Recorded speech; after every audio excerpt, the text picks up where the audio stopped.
Buckle up. We got a busy hour. We are barreling now towards the finish line. 6 days. You have the power. You decide the fate of your government. Are you going to allow Nancy Pelosi in California, Chucky Schumer, New York, to control your taxes, your border security, immigration policies, the future of your Supreme Court? Or do you want your life to continue to get better? Are you better off than you were 2 years ago? That's what's at stake. And coming up, we'll show you how Nancy Pelosi she's declaring victory, despite, of course, 30-some-odd toss-up races in the House.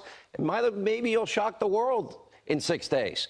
We also have the highlights. The president on fire. Huge rally in Florida tonight. We'll play an exclusive bombshell new video. Project Veritas.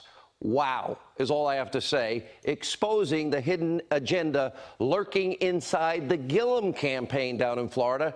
And I have a message for Don Lemon, fake news Jake Tapper, and the rest of CNN. They've literally become nothing but a propaganda arm of the Democratic Party, all while masquerading as nonpartisan journalists. Also tonight, an important update from the border as we await the caravan of illegal immigrants demanding entry into our country. Sit tight, buckle up. 6 nights to go. Time for our jam-packed breaking news opening monologue. All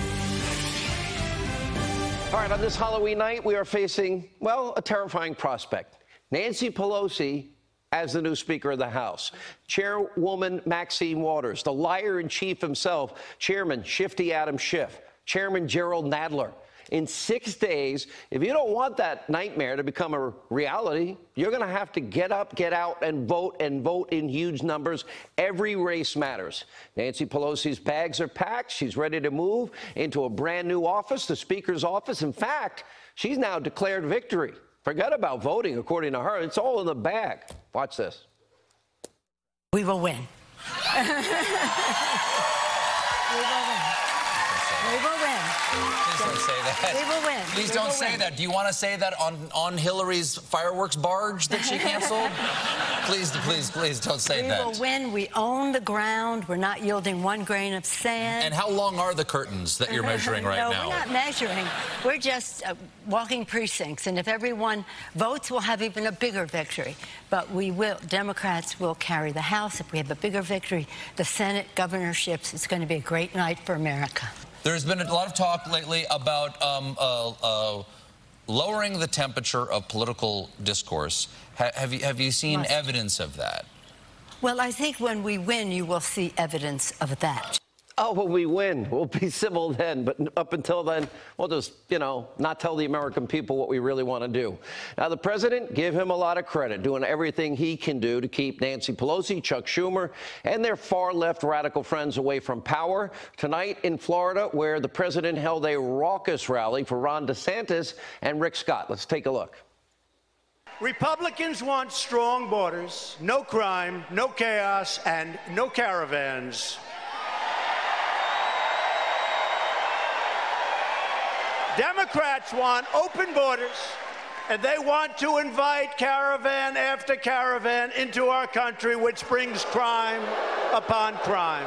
If you want high taxes and high crime, vote for the Democrats. Vote for the Democrats. Loyal citizens like you help build this country, and together we are taking back our country, returning power to you, the American people, which is true. It's been your movement. This has been your movement. Rick Scott, Ron DeSantis locked in extremely tight races. Early voting continues in Florida as we speak. But tonight, we have a new bombshell revelation in Florida's gubernatorial race. A brand new, stunning, undercover video from ProjectVeritas.com taking you inside the campaign of far-left socialist Andrew Gillum. One of his staffers caught on tape coming clean about his campaign's dirty political tricks, even using racist language to describe the people of Florida, an effed up state, a cracker state. We reached out to Gillum's campaign for a comment on the video. They haven't got back to us.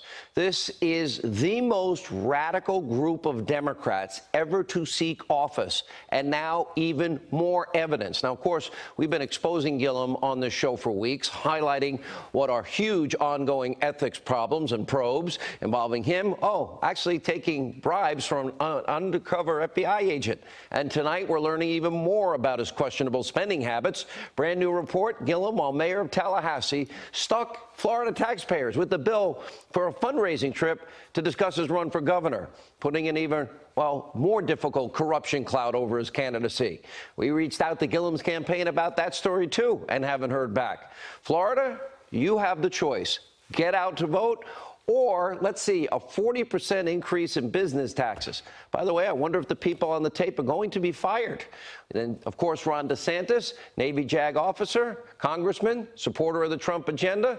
By the way, the Florida economy is literally hanging in the balance. Andrew Gillum exposed as someone willing to say and do anything. You notice the one thing consistent about all of these tapes, they have to lie to trick you into voting for them and being somebody they are not. And you just saw it with your own eyes. And Gillum, no different from any Democrat up for election. We have seen tape after tape, week after week, of undercover videos from Project Veritas, and you see this widespread deception in all these Democratic campaigns. You got Kristen Sinema out in Arizona. She thinks that's the meth lab of democracy, and no problem if Americans join the Taliban. Then you got Claire McCaskill. She's caught on tape being a phony. One thing in public, one thing in private. Then you got Phil Bredesen. He thinks the people in Tennessee are ignorant. Heidi Heitkamp, North Dakota. They're all lying to you. Democrats can't run and tell you what they really believe, what they'll really do. So they're pretending to be something they're not. And they're literally acting as moderates when they're anything but, and kind of laughing at the fact that they're doing it. It's sad. One of the Democrats exposed by Project Veritas, Missouri Senator Claire McCaskill, she now finds herself feuding with her own party just days before the election after calling a state senator, Maria Chappelle Nadal, a crazy Democrat for making despicable comments about the president, and being assassinated. The state senator fired back in a series of vulgar tweets, calling McCaskill Dixie Claire, comparing her to a slave owner, along with other words we won't repeat here, but without a doubt, that woman's comments are reprehensible. And with just 6 days until the midterms, believe it or not, McCaskill is now making an election year conversion 1 week out of the election, saying nice things about Donald Trump. She even claims to support Trump 100% when it comes to border security. This is an election day conversion. This is not truth. Actions speak louder than words. Claire McCaskill voted against the tax cuts for the people of Missouri. She voted for Obamacare. Remember, keep your doctor plan and save money? She voted against Justice Gorsuch. She voted against Justice Kavanaugh. In fact, she didn't even give the benefit of the doubt, due process, the presumption of innocence to Kavanaugh when he was facing uncorroborated, untrue, ridiculous charges of gang rape, and which he had the chance to stand up for due process, presumption of innocence, constitutional values that have served this country so well. She was nowhere to be found. She's not a moderate, has never been a moderate. She is literally Missouri's Chuck Schumer. So if you want Chuck Schumer in Missouri, vote for Claire McCaskill. Or you can support the Republican who's up in the polls, only slightly, Josh Hawley, who's continuing to gain momentum. And as is Republican Matt Rosendale, Montana is now a state in play.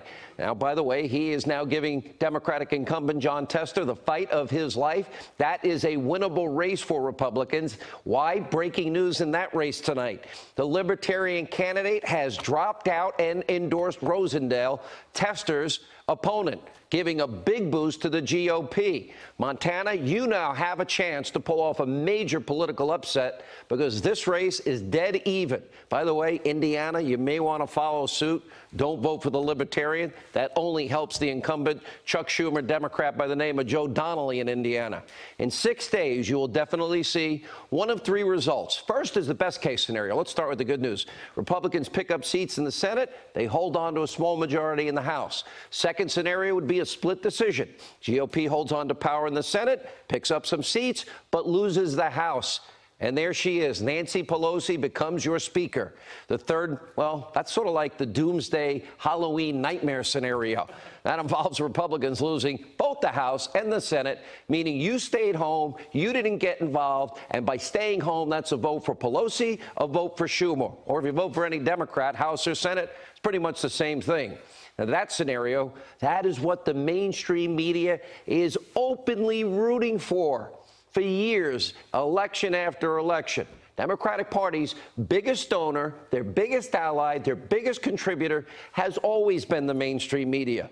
Like the Democratic Party, the media, they use deception and lies and misinformation to influence the American people. They are agenda-driven. Let's look at fake news CNN. Believe it or not, their network's motto is facts first. Nothing could be further from the truth. But 2 nights ago, Don Lemon, he hosts a show on their primetime network, actually telling his audience that the biggest terror threat in America is white men. And according to CNN, the Facts First network, white men, especially those that are conservative on the right, are scary, evil creatures. Take a look. We have to stop demonizing people and realize the biggest terror threat in this country is white men, most of them radicalized to the right. And we have to start doing something about them. There is no travel ban on them. There is no ban on, they had the Muslim ban. There is no white guy ban. So what do we do about that? Stop demonizing them, but then let's demonize them. Forget about ISIS. Forget about Al-Qaeda.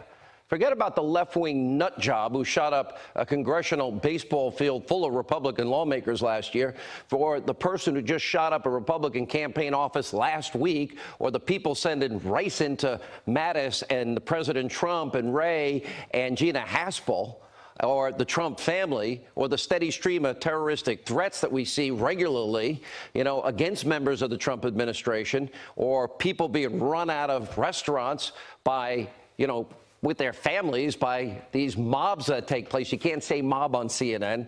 According to Don Lemon, CNN, Facts First, radicalized, conservative white men are the biggest threat in the country. Look, I understand we're 6 days out of an election. I met Don Lemon and actually seemed like a nice guy. I want to be clear. I don't support boycotts. I don't support firing. CNN can program any way they want to program. Don, you should apologize. Sadly, I doubt you will. His utterly biased, anti-Trump, anti-conservative vitriol, sadly, is nothing new. Night after night, what they say facts first, well, they replace facts with fear and an unhealthy dose of identity politics. We've got the tape. He has given oxygen to racists. He is clearly trying to ignite a civil war in this country. This president constantly denigrates people of color and women, too. Let me not mince words here. This president traffics in racism and is fueled by bullying. What I saw was a minstrel show today, straight out of a dictator's playbook. For anyone out there, any of you attempting to defend what he did, you're an enabler. He apparently doesn't care about you or America or the dignity of the office. How many times will you look the other way? How can you look at yourselves in the mirror? How can you? Lemon's not the only CNN so-called news anchor to feature absurd anti-Trump rhetoric. Well, his holier-than-thou colleague, fake Jake Tapper, recently invited a far-left anti-Trump zealot onto his program, who promptly made this bizarre comparison, equating Trump to ISIS. Yeah, the people that cut off heads. Those people. Take a look. I think, this president, one of the things that he really launched his presidential run on is talking about Islamic radicalization. And this president has radicalized so many more people than ISIS ever did. I think the president has far more supporters who espouse an equally hateful ideology. No pushback from fake Jake. And Julie Yaffe, her name, a deranged so-called journalist that he invited on a show, literally says that Trump is worse than ISIS. And the torchbearer for the Facts First network just tosses to another guest who's rightfully looking on in horror. But then Tapper got the message and gives her a chance to clarify her remarks, her insane remarks. And as you might imagine, she offers a disingenuous apology and in one breath, it bashes Trump some more. I think I spoke in the heat of the moment. This has been a very emotional and personally painful time for me. I think I exaggerated, and I apologize for that. But the point I was trying ham-fistedly to make is that it's not a coincidence that, according to the ADL, the number of anti-Semitic attacks has jumped by nearly 60% in the first year that Donald Trump was in office. The guy that has been more friendly to the state of Israel, praised by Bibi Netanyahu, Ron Dermer, the guy that was the only president, they all made promises to make Jerusalem the capital. That guy was Donald Trump. And by the way, the guy that shot up that synagogue and committed that evil, horrific terror act of atrocities, killing innocent people, oh, he hates Trump. Why? Because he's so pro-Israel. And CNN wonders why the president calls them fake news. And all these crowds all over the country chant, CNN sucks. Are you proud of this coverage, Jake? Is this who you want representing your Facts First network? All right, of course, Lemon, Tapper, the rest of their fake news colleagues at CNN are not the only far-left media shills of the Democratic Party. As we count down to the midterms, mainstream media's anti-Trump smear machine, which has gone on for 2 years, is in full gear. Their vitriol knows no bounds. Their hatred, their bias is literally spinning out of control, frankly, a sign of desperation that they can't handle what might happen Tuesday if all of you vote. The language does sync with some of these violent haters. It's unfortunate that people talk in the same language as murderers, but that's what it is. This is an emergency. The Trump presidency represents an emergency. Bringing back Stalin-esque, or certainly what was used by Germany during World War II as propaganda, is really disgusting and startling. He's been playing the racist card. He said, I'm a nationalist. David Duke comes out the next day saying, thank you so much for finally admitting that you're a white nationalist. It lines up historically exactly with what certain countries were talking about when they were talking about gypsies and Jews. Who knew he was such a psycho? He's just an anarchist as far as I'm concerned. Saying you're not a globalist and that you're America first and a nationalist by putting America first does not equate to white nationalism. There's a huge difference, and they know better.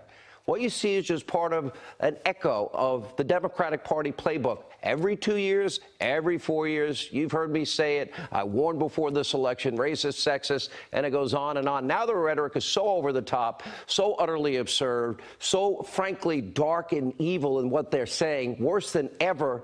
And I've been doing radio 30 years, started my 23rd year here at Fox, and all we see here is the media desperately wanting Republicans to lose in 6 days. And while the media is spreading hate, guess what? We have real issues to deal with in the United States. At this hour, yeah, we do have thousands of migrants continuing to march to our southern border. And while the left is framing the caravan as being made up of all good people seeking a better life, which, by the way, I believe probably 99% of them are. They live in poverty. They want the American dream, the land of opportunity, milk and honey.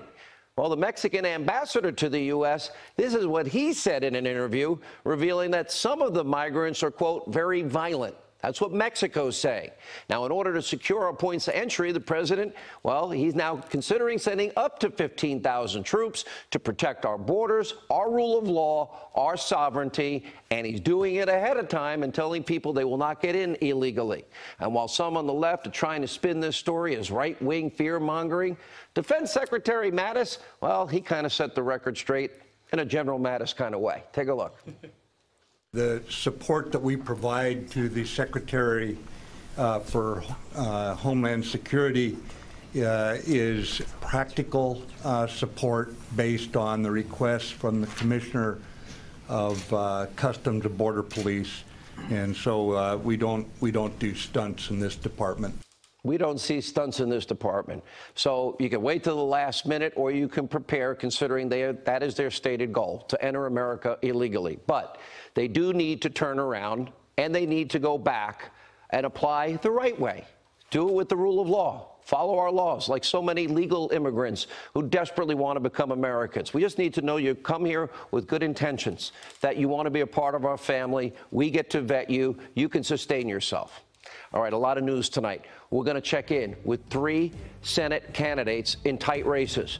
Martha McSally, Arizona. John James in Michigan. Marsha Blackburn is taking a nice lead, but don't count anybody out. Every vote counts. Marsha Blackburn, straight ahead.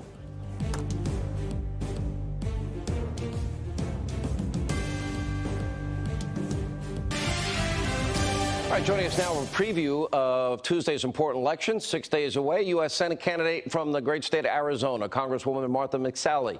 U.S. Senate candidate from Michigan, John James, is back with us. U.S. Senate candidate from Tennessee, Congresswoman Marsha Blackburn. Good to see you all. Martha, I'm looking at your race, and then one poll has you tied, and one poll has you up.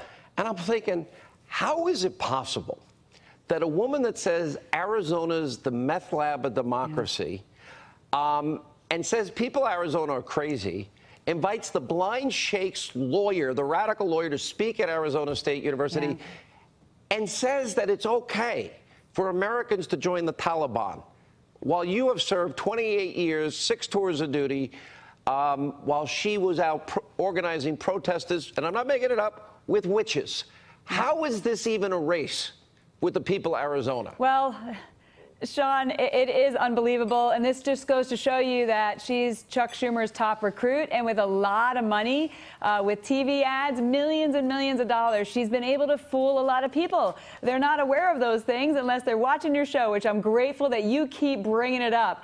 But the Arizona media has been protecting her, and so she's coming across as something she's not in the biggest political makeover in our history. But look, we're down to the wire with 6 days to go, and we can make sure we secure this victory with support from people all over Arizona and the country. They can go to McSallyForSenate.com. They can contribute so we can make sure we win. And we need, if you're in Arizona, look, I'm asking for your vote, and I'm asking you to send out an email, do a Facebook post, make sure you get to the polls, tell your friends and family. This is so high stakes, and every vote is really going to matter. I think you're right, and on every front.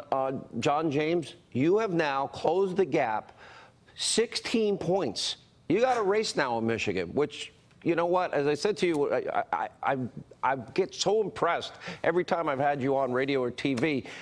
But every campaign is the same. Democrats, your opponent is basically Chuck Schumer in Michigan, as are all the Democrats, but they're not going to talk about the agenda. They'll never support a president's Supreme Court justice. They want to raise, they want the crumbs back. They want open borders, sanctuary cities. It's, you know, they want Obamacare. How can Democrats be running on the biggest mess they ever created? Well, Democrats have to run on identity politics because they have no identity. They have to pit Americans against each other in order to keep themselves propped up. And that's a different message than I have. I don't have a black or white message. I have a red, white, and blue message. I am a combat veteran who understands how to bring people together. I'm a business leader who understands how to grow businesses and grow economic opportunity. We have energy all over the state. And yeah, we closed the gap from 23 down to 6 down just this past Friday. We have the momentum in this race because people recognize that we can finally have experience, combat experience and business experience to lead us forward into the future. You can learn more about our race on JohnJamesForSenate.com. And the vice president came to visit just a little bit earlier this week and saw the energy that we have in this race and the momentum that we have. And the president of the United States was on the Ingram angle a couple nights ago and said that he'd be willing to come to the state. Well, Mr. President, if you're watching, please come to Michigan. We need you to help us come across the hump, and you have excellent luck on Election Day Eve. We'd love to have you back in Michigan. You are everything we want in government, with business experience, military service. Marsha, we've been friends a long time. I've watched your campaign. One thing, there's a lot, 5 Project Veritas tapes have come out. One of your tape of Governor Bredesen hiding who he really is, purposely lying to the people of Tennessee, and his staff, which it turned out being his staff, actually referring to the people of Tennessee as ignorant. I think Tennessee is one of the greatest states in this country. I happen to love Nashville and country music. So since that time, it seems like your poll numbers have gone up a lot. They have indeed, and we like the trend that we are on. I have to tell you, there has been one slight and one diminishment after another from the Bredesen camp toward the voters of Tennessee. There's been, they've been referred to as idiots with an expletive in first of idiots by a Bredesen spokesperson, said they weren't worth the time. You have Hillary, of course, the deplorables comment, and Bredesen's team kind of following back on with that in their spokesperson Mark Brown's comments. But here's the thing, Sean, Tennesseans are pretty specific about what they want in their next U.S. Senator. They want a conservative. They want more constitutional judges. They want to keep their tax cuts, and I can guarantee you this, they want that southern border secured. And they're very concerned about the caravan that is coming through Mexico into our southern border. And every day people are saying, Marcia, we know you're going to stand with the president, and you're going to stand to get that wall built. And absolutely I am, and it's a pivotal issue in this race. You know, I would say, Martha, Kavanaugh, caravan, a lot of the rhetoric of the left has been so over the top. And the economy's turned around dramatically. Are we better off than we were 2 years ago? And I'm not talking about us. The forgotten men and women that I talked about in 2016, they're better off. We've had the biggest tax cuts, less regulation, 4 million jobs created, 8 million fewer people on poverty and food stamps. I like America succeeding. And the border is a big issue in Arizona. Amen, Sean. I mean, I was at a small business conference today, and the optimism is there because of the conservative policies. We're working with President Trump and cutting taxes and rolling back regulations. People are being lifted out of poverty, and thanks to the leadership of Governor Ducey here, Arizona is open for business. And we want to keep going in that direction. But border security is a big issue. The 2 bases in my district are now going to be staging areas for the military coming there. We are going to welcome them. Arizona's crazy. Yeah, go ahead. And that literally thinks it's okay to join the Taliban. John James. Exactly. You know what I'd like to see in Michigan? I would love, I've been to Detroit. I'd love to see this great city revitalized instead of talking about knocking down entire neighborhoods to consolidate services. That can happen. Yes, it can, absolutely. And you mentioned in your last segment about people who are coming up from Central and South America who want the American dream. Who can blame them? But the thing is, so do people in Michigan. So do people in Detroit. Detroit has become Jim Crow North. Detroit is the #1 most segregated city in the entire country. And Senator Stabenow has been an elected official for 43 years, been in a position to do something about it, and hasn't. We need to make sure that we bring positive, sustainable change for everyone. And Detroit is where we need to start. And we need to start bringing more jobs back to Michigan. I can do that. Marcia, we give you the last 20 seconds. I tell you, this is going to be a great race, and I think the more that the American people and Tennesseans are looking at what happened to Kavanaugh, what is happening with this caravan, wanting to keep their tax cuts, and thinking about what it would look like if you had a Majority Leader Chuck Schumer and a Speaker Nancy Pelosi. They're rethinking this, Sean. I think that we're going to do very well on Tuesday, November 6th. All right. Thank you all for being with us, and we'll be watching closely just 6 nights from tonight. All right. When we come back, President on fire tonight in Florida. He'll be doing a lot of campaigning in a lot of states as we now approach in the final stretch here. Ed Henry has a full report. Judge Jeanine Pirro weighs in next. Straight ahead.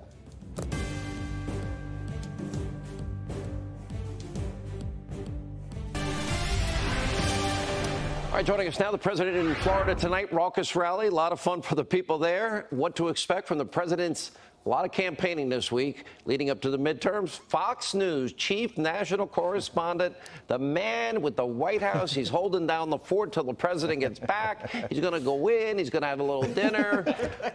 Ed Henry. I better not do that. I Sean, don't know if that's going to work. No, it's not going to work. I'll get in trouble. The president has been vowing in recent days, Sean, that he's not leaving anything in the locker room, and he's backing that up. Out on the field tonight, as you mentioned, but also in the final 6 days, he's going to have 11 stops in 8 states. Gives you an idea of the frenetic pace, so buckle up. Florida, one of several states he'll hit twice. Missouri, Indiana are the others. All three states, of course, have very tight Senate races where Democratic seats could be flipped. Look at that map. It tells us the president is less focused right now on the battle for the House. Democrats may have a small edge there. Might not be a Democratic wave like they thought, but they may have the edge. He's already traveled to some of those House races earlier. Now he's all over red states that he carried in 2016, where there are either big Senate races or governor races. In the case of Florida, there's both. You have Republican Governor Rick Scott trying to unseat Democratic Senator Bill Nelson, while Republican Congressman Ron DeSantis is trying to succeed Scott as governor, running against Democrat Andrew Gillum. The president laid the stakes out and made the case at this rally. Watch. Bill Nelson wants open borders. We don't want open borders. Our country can't survive with open borders. Andrew Gillum is too extreme for the people of Florida. You're not gonna take it long. And he's also weak on crime. Now, Gillum and Nelson allies are on social media tonight saying they think the president was all about fear and demagoguery at this rally. They're going to have their own big gun coming out Friday in the state of Florida. Barack Obama will be campaigning for Nelson and Gillum. Bottom line, one big reason President Trump wants to make sure that he gets both Scott and DeSantis to win is that would set the table for him, of course, in a key battleground state for 2020, Sean. All right, Ed Henry, holding down the fort at the White House tonight, serving as interim president while the president flies back. All right, joining us now with reaction, author of the number one New York Times. What do you mean stop? Why are you telling me what to say on my show? Best-selling book, Liars, Leakers, Liberals, The Case Against the Anti-Trump Conspiracy. She, of course, hosts Justice right here on the Fox News Channel, Judge Jeanine Pirro. You know, stay with Florida for 1 second here. This tape by Project Veritas, you whip them up, the poor, the middle income, you have to whip them up into a frenzy in order to get them to vote. I don't think that he can say it about his gun agenda because he's trying to get moderates, the same as the other 4 tapes, as, you know, Tennessee, Bredesen, Claire McCaskill, Kristen Sinema. And here's the last one. Gillum's not, you know, his own step. Florida is effed up. An effed up cracker state. You have to appeal to white guilt. Okay. What that is, it's about Democrats lying to get back into power. They are so desperate that they'll do anything. And I want to focus on this also. This guy Gillum, who's running for governor of Florida against Ron DeSantis, who's got a record that is, you know, beyond. I mean, he has done so much for this country in the House. But this guy Gillum has run a city into the ground. It has the highest crime rate running in Florida for the last 4 years. It has the highest murder rate in the city's history. He hates law enforcement. He thinks that cops are nothing more than people who put minorities in plantation cages. This is a guy who is say that? Yeah, well, he supports the Defenders Project. It is I think it's called the Defenders program where he ascribed to it. It is a manifesto that is anti-law enforcement, anti-American. This is a guy whose experience belies what he is saying. Let's say conventional wisdom is right, and the Republicans, the split decision that I talk about, that they keep the Senate Republicans, they pick up a few seats, Heidi Heitkamp's seat, probably, I can't see Claire McCaskill winning in Missouri. She's way out of touch with the people of Missouri. I can't see Kristen Sinema win. Dean Heller seems to be hanging on. Now John Tester's in trouble. If people in Indiana don't vote Libertarian, Joe Donnelly would be toast. He's a Schumer Democrat. So my question is, what if there is the split? What if Nancy Pelosi becomes Speaker? Now, go ahead. Well, if she becomes Speaker, I mean, it's going to be aggravating. I mean, to have to listen to this woman for the next X number of years, I mean, nothing she says makes sense to me. But more than that, in the end, the Senate is the one that counts. You asked me, so I told you. The Senate is what really counts, okay? And look, Donald Trump, the president, can certainly give any candidate the edge. This is a man who, you just go to America and you say, do you like the money in your paychecks? Do you like the reduced regulations? Do you like the fact that GDP is 4.2? Do you like consumer confidence? Do you like the fact that ISIS caliphate is destroyed, and on and on? That is the Republican message. It's fact. What he says is what he does. So the headwind, though, is 45 retirements in the House. The headwind is history. Only 3 times in 100 years. You know, think of 94 when Newt came to power. Yeah. You know, that was a blistering year against 2 years after Clinton. A disaster in 2010 for Obama. The exception would be George W. Bush after 9/11. Right. Right? Which kind of changes the changed dynamic. in 2002. But America's never had this type of growth and turnaround in 2 years. You know, that's what I don't understand. If people vote Democrat, you're voting for the radical agenda that failed for 8 years. But you see, Sean, what they have done for the past 2 years since Donald Trump became our president is they have registered these leftists to vote. They've got all kinds of new voters coming into the system now. But I think the most important thing that people can do is realize that you can't count on any polls. We couldn't count on them in 2016. No. People are afraid to say they're pro-Trump. You know it, Sean, and so do I. So they attack you. Predictions. What's going to happen? I think that we may lose the House by a couple. It certainly is not going to be a blue wave. We're going to hold the Senate, maybe get more seats, and America's going to continue to be on a roll. If it's by a couple, that means it's within reach. I know. If everybody votes. I know. Yeah. If You're right again. I'm always right. All right, when we come back, the left, Hollywood liberals, elites, pulling out all the stops, all things Democrat. They're about as corrupt as the media. Tammy Bruce, Monica Crowley, straight ahead.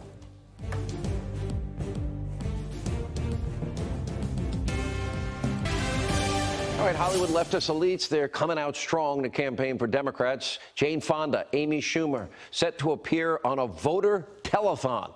Jimmy Kimmel, yeah, Mr. Well, let's just say Harvey Jr. And musician Brandon Flowers are appearing at a Vegas event for the Senate candidacy of somebody. And Oprah Winfrey is going to campaign for Georgia gubernatorial candidate Stacey Abrams. And all this, actor Cromwell, James Cromwell, is warning of, quote, blood in the streets if Democrats lose the midterms. Isn't that nice of them? Joining us now with reaction, Fox News contributor Tammy Bruce, senior fellow, London Center for Policy Research, Monica Crowley. I'll just throw it to you guys. Here we are, 6 days out. We know what conventional wisdom is. We see the president working harder than any of these candidates, to be honest, trying to carry them on their back. What happens? He's doing multiple events a day, sometimes in multiple states. It's almost like 2016 all over again. I have a column coming in tomorrow's Washington Times about the Trump effect on the midterms. And what I think is that the conventional wisdom is out the window the way it was 2 years ago. I think that Donald Trump was able to establish an emotional bond with the voters of this country, which got him elected, and that emotional bond is kicking in now, even though he is not on the ballot. The American people want to give him back up. They want to protect him. They look at him as their champion, and they do not want him threatened by impeachment or a stalled agenda. Yeah, look, I think that when you just see him at some of these rallies, and we're going to see him at so many more coming up, this is a man who, he achieved what he wanted to, right? He became president. Clearly now proving this is transcending him. This now he understands that he got his accomplishment, but he still works and doubles down on knowing what the country needs, what he's got to do for them. He's in a way just kind of blended in with the nature of the power of patriotism and the greatness of the country. So as he stands there, it's really, interestingly, it is about him. He is on the ballot, but he as a representation of all of us, of the nature of what Americans want. He can't bail out every stupid, dumb, boring Republican either. And he doesn't have to. And he doesn't have to. This should be inspiring. Some of these guys are just awful. What made them think they can run for office? He needs to inspire the candidates themselves. But this revolution in 2016 was despite what the Republicans were doing and despite the swamp. Let me just say one thing about Hollywood. If they had been successful in 2016, someone like Schneiderman of the New York Attorney General would probably be the Attorney General of the United States. Harvey Weinstein very well could be in the administration. The Democrats have got to realize that Hollywood and who Hollywood has supported had maintained the things that made people's lives miserable, that destroyed lives. If Hillary had won, none of that would have been exposed. And this is, so when we think about what Hollywood and their decision-making, bad news. All the rules have changed under Trump. Yes. I don't care what Nate Silver has to say. He was wrong. That's right. They've been wrong in 2004. John Kerry was president. They were wrong in 14. 9 seats were picked up in the Senate. They were wrong, way wrong. Donald Trump didn't win a state based on the exit polls day of. So Donald Trump has shattered pretty much every paradigm of what we know and expect in terms of conventional wisdom, polling, and also the accepted precepts of leadership. So the smart GOP candidates have embraced him. They brought him into their districts, into their states. They're hoping that some of his star power rubs off on them, but also they want to be connected with him because they want voters to understand they will help Trump keep this economy going. You said something before we came on, how no Trump voter that I know of is going to talk to any pollster. Yeah. And well, look, there's a point where now we don't look at pollsters as friendly. There is also a danger to speaking your mind. These are strangers that are calling you. We also have understood that, in fact, this now is really private. This is so personal to us because we've realized the impact of politics on our personal lives. Predictions. I think that we will. I've been saying this for a while, even pre-Kavanaugh. I think we can keep the House and we gain more in the Senate. Agreed. Well, we're going to retain the House. I want everyone scared to death of Pelosi. But everybody needs to get out and turn out. That's why they will vote. They've got it. They know this. More highlights from the president's raucous rally in Florida from earlier tonight. All right, at his Florida rally earlier tonight, the president made an important point about the divisions in this country, especially in the wake of last weekend's horrific tragedy that some on the left tried to blame him for. Take a look. After this day of unity and togetherness, I came home and sadly turned on the news and watched as the far left media once again used tragedy to sow anger and division. They did everything in their power to try to play it up and push people apart. That's what's happening. They're pushing people apart. It's all about division. Here I remind you, you have the power. 6 days. Quick programming note. Don't miss tomorrow night's show. The great one, Mark Levin, will join us. And we're always fair and balanced, and you can shock the world. Let not your heart be troubled.